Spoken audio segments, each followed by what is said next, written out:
Guys, in today's video, I'm talk about how to fix TikTok bug problems. The answer is easy. Just go to the settings and then scroll down to the apps section,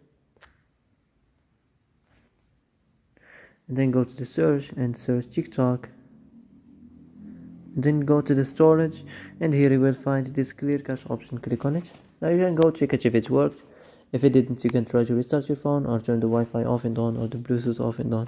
Also, you can try to clear data, but be careful. If you clear data, all the TikTok's data will be deleted. This includes all files, the settings, the accounts, the databases, etc. So be careful if you wanna clear your data.